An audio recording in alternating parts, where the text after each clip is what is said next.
What's going on, guys? Intech here, and welcome back to another Unturned update. Unturned update is a new series on my channel where I talk about the updates that have recently happened to Unturned and things to come. In the update for today, Nelson talks about the 3.0 day-night cycle. There's a lot of things coming in 3.0, and it's freaking awesome. It's going to be amazing.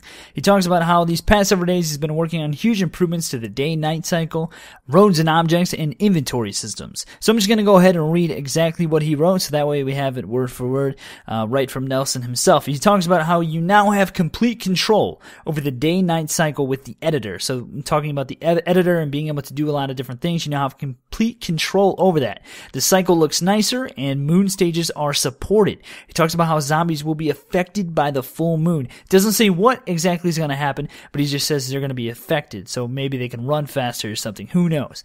The time in the editor is represented from 0 to 1, so on your server, you can decide how long the day should be and what time it currently is. So, if that means that you can essentially set up the day and night cycle yourself and just say, you know, I only want 5 minutes of nighttime, and I want the rest of daytime, or I don't want any nighttime, you know, that's something that a lot of server owners actually like to be able to control, because, you know, they like to have 24/7 full daylight servers. It's just, you know, more conducive to PvP and things like that, and a lot of people seem to like that. Just by looking at this image right here, we see an option for terrain, environment, spawns, objects, lighting, roads, and I mean, look at the clouds in the background and look at the sun. It looks really, really nice. And then you can see you can set up a bunch of different stuffs: intensity dawn, intensity midday, intensity dusk, intensity midnight, fog, but all throughout the day, clouds.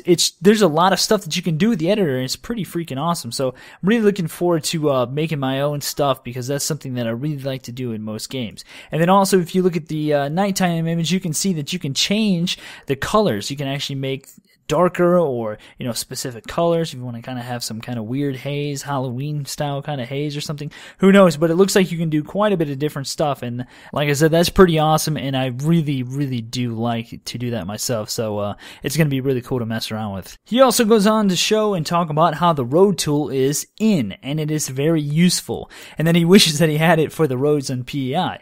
It allows you to use any road texture you want and produce paths that conform to the terrain.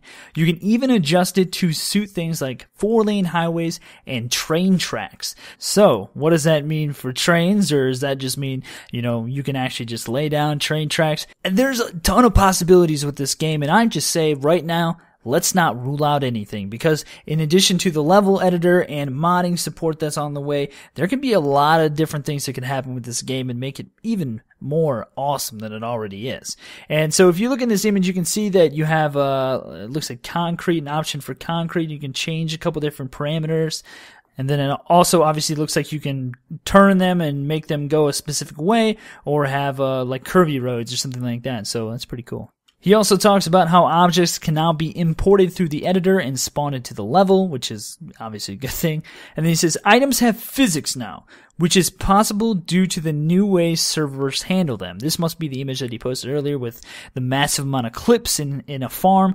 He says you can literally have a loot pile in your base. So if that means what I think it means, that essentially means that when you restart the server, your loot doesn't despawn. You can literally just, you don't need, maybe you don't need chests. You know, I mean, obviously if you want to protect your stuff, put it in a chest, but if you have too much stuff and you don't have enough chests, just make a loot pile on the ground. I'm assuming that that's what that means.